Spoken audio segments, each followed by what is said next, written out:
محترم جناب برگیڈیئر صاحب، محترم جناب میاں فیاض صاحب، محترم جناب رانا نعیم صاحب اور میری حکومت کے خوبصورت ایک نمائندے کوثر جنرل صاحب اور میرے نیو یارک کے وہ تمام دوست جن کو میں عرصہ دراز سے ایک محبتوں کے رشتے میں بنے ہوئے ہیں، میں ان سب کی خدمت میں سلام محبت و عقیدت پیش کرتا ہوں۔ یہ وقت کسی کے قبضے میں نہیں ہے۔ اللہ نے فرمایا نا تِلْکَ الْأَیَّامُ نُدَاوِلُهَا بَیْنَ النَّاسِ، میں یہ دن اور راتیں گھماتا رہتا ہوں، کبھی کسی کو شاہی دیتا ہوں، کبھی کسی کو گدائی دیتا ہوں، کبھی کسی کو سلطنت کا مالک بناتا ہوں اور کبھی کسی کو پابند سلاسل کرتا ہوں۔ یہ میرے مالک کا کھیل ہے، کبھی کوئی کسی مقام پہ، کوئی کسی مقام پہ، یادیں باقی رہتی ہیں۔ مجھے اس بات کو خوشی ہے کہ مجھے میرے رب نے بر وقت صحیح فیصلہ کرنے کی توفیق عطا فرمائی۔ میرا مسلم لیگ کے ساتھ کوئی عروج و زوال کا رشتہ نہیں ہے کہ اسے عروج آئے تو میں مسلم لیگی ہوں، اسے زوال آئے تو میں مسلم لیگی نہیں ہوں۔ میرا عروج و زوال کا سلسلہ نہیں ہے۔ میرے دادا میرے ضلع کے مسلم لیگ کے صدر تھے اور میرے والد اپنی جوانی میں میرا شہر ہندو شہر تھا جس میں 80% ہندو بستے تھے اور اس کے کاروبار مسلمانوں کے پاس نہیں تھے، ان کے بزنس ہندوؤں کے مالک تھے۔ تو اس شہر میں میرے والد رہتے تھے اور وہاں پاکستان سے بننے سے پہلے گاندھی اور نہرو بہت جو ہے وہ کئی بار وہاں آئے۔ ایک بار انہوں نے مسلم لیگ کے نظریہ تقسیم جو ہے اس کے اوپر، نظریہ پاکستان کے اوپر انہوں نے گفتگو کی، اعتراض کیے۔ قائد اعظم رحمۃ اللہ علیہ نے میرے والد کو حکم دیا کہ جوان پیر کھڑا ہو جا اور اس کا جواب دے۔ وہ عزت بھی ہمیں حاصل۔ جب لٹے پٹے قافلے آئے تھے، میرے دادا اور میرے والد اس وقت ان قافلوں کے زخموں پہ پھایا رکھنے والے لوگوں میں سے تھے۔ مسلم لیگ کو چندے کی ضرورت تھی تو میرے ہاں آج بھی وہ رسیدیں موجود ہیں جن پہ لکھا ہوا ہے کہ غازی اسلام پیر محمد شاہ رحمۃ اللہ علیہ نے اتنا چندہ مسلم لیگ کو دیا، اتنے من گندم دی، اتنے من یہ۔ تو میرا سلسلہ کسی کا محتاج نہیں ہے۔ یہ رشتہ، میں مسلم لیگ بائی برتھ ہوں، میں پیدا ہوا مسلم لیگ کی لوری سنی، پیدا ہوا تو سنا قائد اعظم لیاقت علی خان، علامہ اقبال، پیدا ہوا تو میری ماں نے مجھے کان میں یہی کہا ہے ہمارا پاکستان ہمارا سب کچھ ہے۔ کسی کے پاس سیکنڈ آپشن ہوگا کہ میں فلاں ملک پہ چلا جاؤں گا، میرے پاس کوئی آپشن نہیں ہے۔ میرا ملک کی سب کچھ ہے، میرا اوڑھنا بھی، بچھونا بھی، اس کی عزتیں بھی، اس کی ذلتیں بھی ہم سارے مل کے برداشت کرتے ہیں، اور میں اسی لیے پاکستان سے عشق کرتا ہوں۔ مجھ سے کسی نے پوچھا تھا تم نے زندگی میں عشق کیا؟ میں نے کہا بڑا خوب جم کے کیا۔ کہنے لگا کس سے؟ میں نے کہا پاکستان سے۔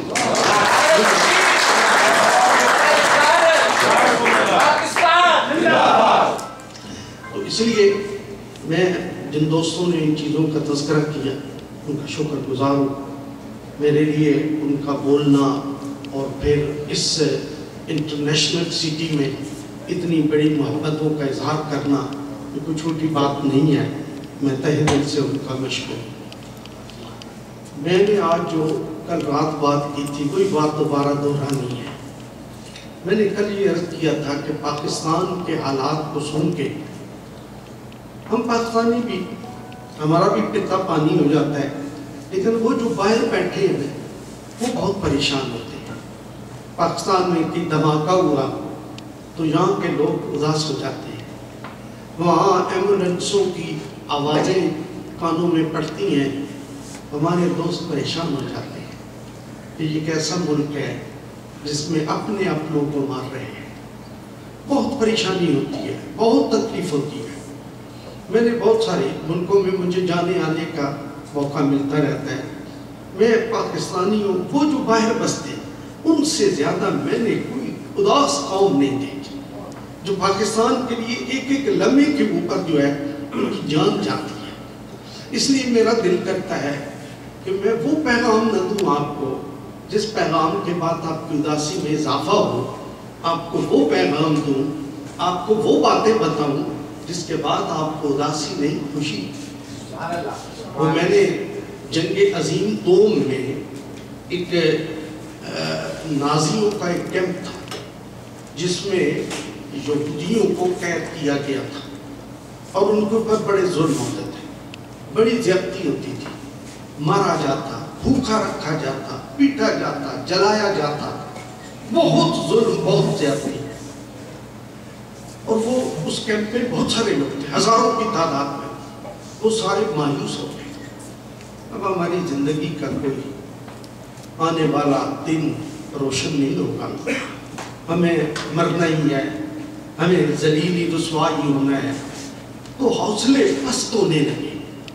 وہ ان کی اندر کا جو قوت ریزسٹنٹ تھا وہ ختم ہونے لگا اور وہ بڑے پریشان ہو گئے کہ گئے اب ہماری زندگی کا اختتام ہوا. ان میں ایک قیدی جس کا نام جیکب تھا وہ موجود تھا. اس نے جب اپنی قوم کا یہ حال دیکھا نا اسے بڑا غم ہوا. اس نے کہا اگر ان کو کوئی امید نہ دلائیں گے تو گئے، یہ تو ختم ہو جائیں گے، برباد ہو جائیں گے، تو کوئی باقی نہیں رہے گا.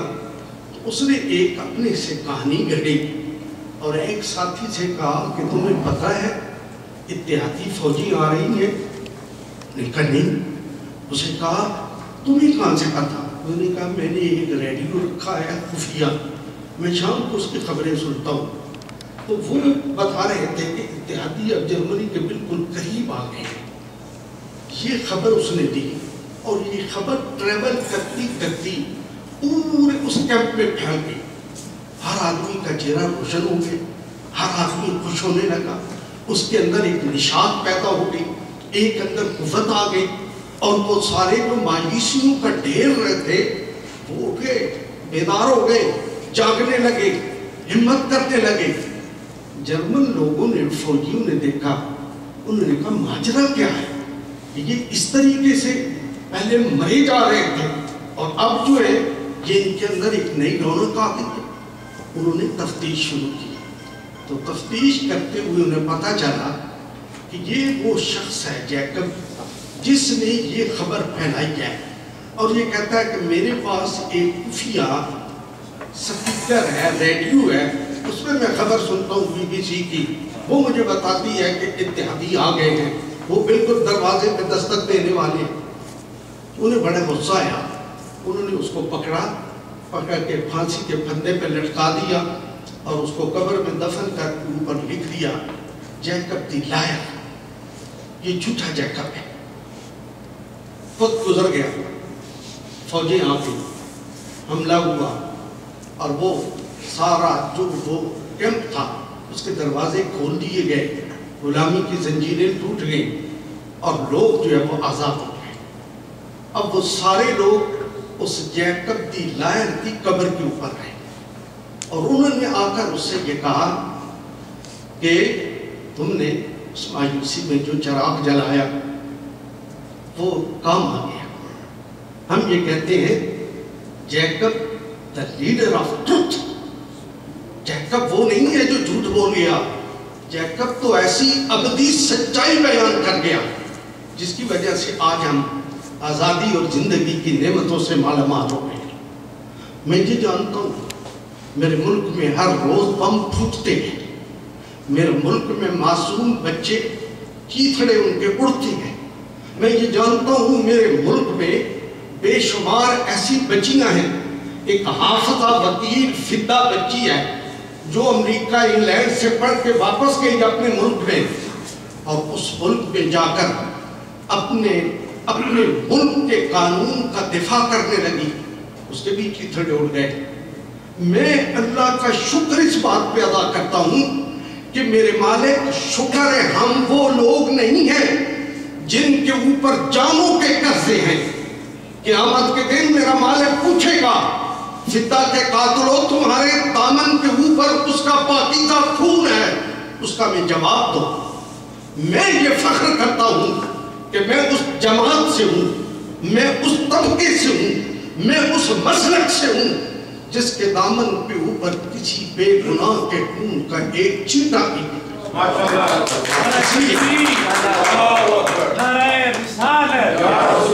مسلک حق اہل سنت، میری گزارش یہ ہے، جیسے میں نے آپ سے عرض کیا، ہمارا ملک جو ہے اس وقت بڑے امتحان میں ہے، لیکن میں نے جو آپ کو خوشخبری دینی ہے وہ یہ ہے کہ وہ امتحان اب ختم ہونے والا ہے۔ میں نے آپ کو یہ امید دلانی ہے وہ ظلم کے چراغ بجھنے والے ہیں۔ میں نے آپ کو یہ بتانا ہے کہ آج ہماری آرمی اور ہماری حکومت میاں محمد نواز شریف اور راحیل شریف آج ایک پیج پہ ہے۔ آج دشمنوں کو وہ للکار رہے ہیں، آج اس کو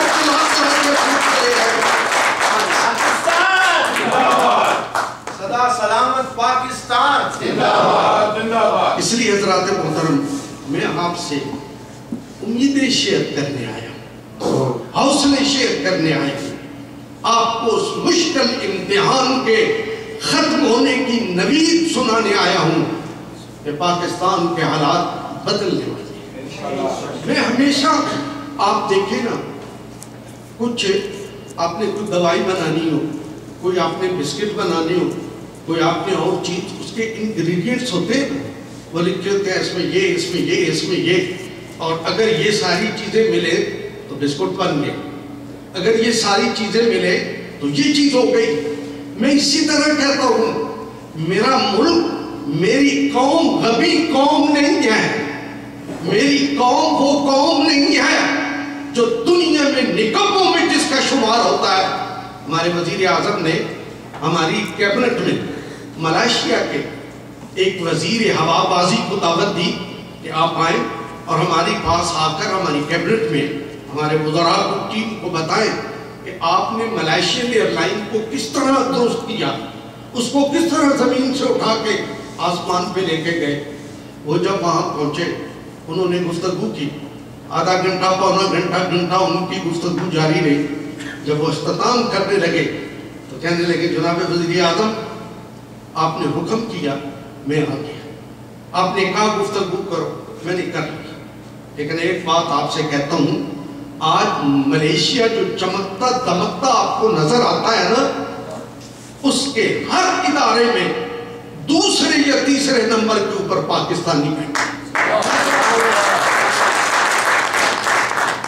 اس لیے میں یہ کہتا ہوں میرے ملک کی قوم غبی قوم نہیں ہے۔ پاکستان جب بنا تھا پاکستان کے پاس کچھ نہیں تھا۔ پاکستان نے اس وقت جو اسلامی ملک اپنی آزادی کی جنگ لڑ رہے تھے، ان میں الجزائر تھا، ان میں مراکش تھا، ان میں تیونس تھا، ان تمام لوگوں کو جنگ لڑ رہے تھے۔ پاکستان بنا اس وقت اس کے پاسپورٹ میں یہ قوت تھی، 72 ملکوں میں اس کو ویزے کی ضرورت نہیں ہوتی تھی۔ تو پاکستان نے اپنا پاسپورٹ اپنے ان لیڈروں سے کہا کہ ہم غریب ہیں، ابھی آزاد ہوئے، تن ڈھانپنے کے کپڑے نہیں ہیں، اپنی فائلوں کو جو ہے وہ پن کرنے کے لیے ہمارے پاس یہ ببول کے کانٹے ہیں، ان سے ہم کرتے ہیں، ہمارے پاس پیسے نہیں ہیں، لیکن ایک چیز ہے جو تمہارے پاس نہیں ہے، وہ ہے آزادی کی یہ نوشت، آزادی کی یہ نشانی، یہ پاکستان کا پاسپورٹ ہم تمہیں دیتے ہیں، اس پہ جاؤ اپنے ملکوں میں گھومو اور اپنے ملک کے لیے آزادی کی جنگ لڑو۔ تو پاکستان کے اس پاسپورٹ کے اوپر ملکوں نے آزادی کی جنگ لڑ دی ہے۔ وہ کام، وہ ملک جو آغاز دوسروں کو آزادی کی نعمتیں دینے میں کرتا ہے، حصہ ڈالتا ہے وہ غبی قوم نہیں ہوتی، وہ بٹنے والی قوم نہیں ہوتی۔ آپ دیکھیں یہ فلسطین کے لوگ ہیں، میں 1980 میں سعودی عرب پڑھنے کے لیے گیا، وہاں مجھے کتنے ہی فلسطین بازار مشہور تھے، یہ شارع فلسطین ہے، یہاں فلسطینی رہتے ہیں، یہ فلاں ہے، یہاں فلاں، ان کی مارکیٹیں بنی ہوئی ہیں۔ میں جب ان کے پاس جاتا تو مجھ سے کہتے کہ ان کے پاس پاسپورٹ ہمارے پاکستانی تھے، میں نے کہا کس نے دیے ہیں؟ میں نے پاکستان نے دیے۔ میں نے کہا رہتے تم سعودی عرب ہو، سعودی عرب والے کیوں نہیں دیتے؟ انہوں نے کہا یہ حوصلہ صرف پاکستان میں ہے، فلسطین کے لوگوں کو وہ ابھی بھی بے شمار ایسے لوگ میں نے اپنی آنکھوں سے وہاں دیکھے جن کے ساتھ گھومنے پھرنے کے لیے، آزادی کے لیے، ان کے زبان کے ملکوں نے ان کو وہ عزت نہیں دی جو پاکستان ان کو دیتا ہے۔ آج پاکستان جو ہے وہ قوم نہیں ہے جس نے اس دنیا سے مٹی میں مل جانا ہے، اس نے ہمیشہ رہنا ہے۔ اس کے اطوار بتاتے ہیں، اس کے انگریڈینٹس یہ کہتے ہیں، یہ جب ملتے ہیں تو ایک بہادر پاکستانی، ایک غیرت مند پاکستانی، ایک جرأت والا پاکستانی، ایک فاضل اور دانشور پاکستانی وہ وجود میں ہوتا ہے۔ اس لیے حضرات محترم، میں آپ تمام دوستوں کو یہ خبر سنانے آیا ہوں، یہ امید دلانے آیا ہوں، پاکستان کی سیاہ راتیں ختم ہونے کو ہیں۔ ہماری قوم نے عزم کر لیا ہے، ہماری فوج نے یہ عہد کر لیا ہے، ہماری حکومت نے یہ طے کر لیا ہے، اب ایک ایک خون کے قطرے کا حساب ہوگا۔ ہم سے بار بار نہیں مرا جاتا، اب مرنا ہے تو ایک ہی بار مریں گے، ایک ہی بار جیئیں گے۔ یہ بار بار کا مرنا اور سسکنا ہم سے برداشت نہیں ہوتا۔ آج ہماری حکومت اللہ تعالیٰ کے فضل و کرم سے میں آپ کو امید دلاتا ہوں کہ آنے والے وقتوں میں بہت جلد یہ خون آشامیاں ختم ہو جائیں گی، یہ تاریخ راتیں چھٹ جائیں گی، اجالے ہمارے انتظار میں ہیں۔ آپ اپنا فریضہ بھی ادا کریں۔ آپ کا فریضہ کیا ہے؟ آپ اس ملک میں رہتے ہیں جہاں قوموں کی قسمتوں کے فیصلے ہوتے ہیں۔ یہ وقت کی بات ہے، کبھی یہ فیصلے ہمارے اختیار میں تھے، آج نہیں ہے۔ اس کو میں کوئی الزام نہیں دیتا فلاں کی وجہ سے ہوا، فلاں کی وجہ سے ہوا، نہیں۔ وقت زوال، عروج زوال، یہ اللہ کا کل تلک الایام نداولها بین الناس، ہم یہ زوال اور اقتدار پھیرتے رہتے ہیں۔ آج آپ اس مقام پہ بیٹھے ہیں جس مقام پہ قوموں کی قسمتوں کے فیصلے ہوتے ہیں۔ فیصلوں میں اپنا رول ادا کریں۔ وہ کس طرح؟ یہاں کے معاشرے میں رہتے ہوئے ان کے قوانین اور ان کے ضابطوں کی پابندی کریں۔ میں نے وہ رات کو بھی واقعہ آپ کو بیان کیا، ایک شخص جس کا نام لڑکا تھا، عامر نام تھا اس کو امریکہ نے پکڑا اور اس کو جو ہے وہ جیل میں ڈالا، اس کا مقدمہ ہوا، ٹرائل ہوا، اور اس سے پوچھا گیا، وہ پوچھا کیا گیا، کہا تو یہاں آیا تھا پڑھنے کے لیے؟ ہاں آیا تھا، ہم نے تمہیں پڑھنے کے مواقع مہیا کیے، تو آیا تھا یہاں پڑھنے کے بعد تمہیں نوکری چاہیے تھی، ہم نے تمہیں نوکری دی، پھر تمہیں نیشنلٹی چاہیے تھی، ہم نے تمہیں نیشنلٹی دی، اور تم نے اس وقت یہ حلف اٹھایا تھا کہ میں بحیثیت امریکن امریکہ اور اس کے مفادات کا تحفظ کروں گا۔ آج تو ایک پوری گاڑی بھر کے ایکسکلوسیو کی امریکہ کے تحفظ کر کے نکلا ہوا، تو تم نے جو عہد کیا تھا وہ عہد نبھانے کا وقت تھا، تم نے وہ نہیں نبھایا۔ اس نے کہا میں نے جو وعدہ کیا تھا وہ زبان کا وعدہ تھا، دل کا وعدہ نہیں تھا۔ ایک اس جملے سے پوری امت مسلمان شرمندہ ہو گئی۔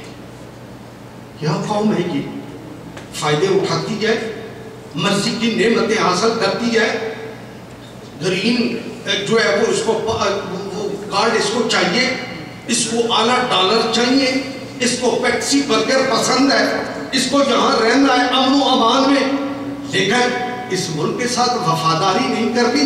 یہ کون سا دین ہے؟ یہ کون سا اسلام ہے جس اسلام کی اس طرح کے بچے آ کر اظہار کرتے ہیں۔ میری آپ سے یہ گزارش ہے، اس ملک میں رہیں، عزت سے رہیں، جیدار ہوتے رہیں، لیکن اس کے ساتھ وفاداری کے ساتھ رہیں۔ جب دل بھر جائے کہ یہ نہیں کہ اب ہم سے نہیں ہوتا، تو پاکستان کے راستے کھلے ہیں، آ جاؤ، وہاں آ کر رہو ہمارے پاس، لیکن اگر یہاں رہنا ہے تو ہمیں اس چیز کی پابندی بہرحال کرنی۔ میری دوسری گزارش یہ ہے، آپ کے لیے ایک انتہائی خوبصورت موقع ہے آپ کے پاس۔ آپ کے بچے یہاں پیدا ہو رہے ہیں، دوسری نسل تیار ہو رہی ہے۔ کوئی منت ہے ہماری کہ ہم اگر آج ساری زندگی ٹیکسی ڈرائیور رہے ہیں تو ہم نے ٹیکسی ڈرائیور ہی کرنا ہے، ہم نے بچے کو بھی وہی چابی دے کے جانی ہے۔ کیا یہ ہمارے لیے نہیں موقع کہ جہاں دنیا کے لوگ آ کر امریکہ کے علم و فضل سے فائدہ اٹھاتے ہیں، ہم بھی اپنے بچوں کو اس طرف لے کے جائیں، ان کو اس جبر کریں، ان پہ ان کو مجبور کریں، ان کو مستقبل کی عزتوں کے راستے دکھائیں، انہیں یونیورسٹیوں میں بھیجیں، ان کو وہاں جا کر علم کی ترغیب دیں۔ کیا یہ ہمارا فرض نہیں بنتا؟ ہمارا فرض بنتا ہے۔ میں یہ چاہتا ہوں آج پاکستان میں بڑے سے بڑا مالدار آدمی بھی اپنے بچوں کو جب یہاں بھیجنا چاہتا ہے تو اس کا پتا پانی ہو جاتا ہے، اس کو اتنے پیسے نہیں ہوتے، مہینے کی فیس کیسے ہوگی، سال کی ضرورتیں کیسے پوری ہوں گی، وہ نہیں کر سکتا۔ یہ علم کے خزانے آپ کے دروازے کے اوپر ہیں اور آپ ان کو ٹھوکر مار رہے۔ اپنی اولاد کے بارے میں محتاط ہو جائیں، یہ ہمارا سرمایہ ہے، مین پاور ہماری قوت ہے۔ آنے والے وقتوں میں انہوں نے اپنے ملک کی اقتدار کی جو ہے وہ زمان اقتدار سنبھالنی ہے۔ میری آپ سے یہ بھی گزارش ہے، اگر پہلے بھی کرتے ہیں تو آپ کو سلام ہو، اگر کوتاہی کرتے ہیں تو ابھی آنکھیں کھولیں اور اس ملک کے اس بہتے ہوئے دریا سے اپنے دامن کو ضرور پکڑیں۔ میں آپ تمام دوستوں کا اور تہ دل سے شکر گزار ہوں کہ مجھ جیسے بڑے چھوٹے آدمی کے لیے آپ نے اتنا خوبصورت اہتمام کیا۔ آپ جیسے بہت سارے پیارے اور بزرگ اور محترم لوگ آپ کو دیکھنے ہی ہمارے لیے تو بڑی بات ہوتی ہے، یہ امریکہ سے آگے ہے اور یہ ہمارا وہ بھائی ہے، تو ہم تو آپ کو یہاں اتنے اکٹھے امریکن دیکھ رہے ہیں، ہمارے لیے بڑی عزت کی بات ہے۔ اللہ آپ کو اپنی امان میں رکھے، خیر و برکتوں سے نوازے۔ پاکستان زندہ باد، پاکستان پائندہ باد، میاں نواز شریف زندہ باد۔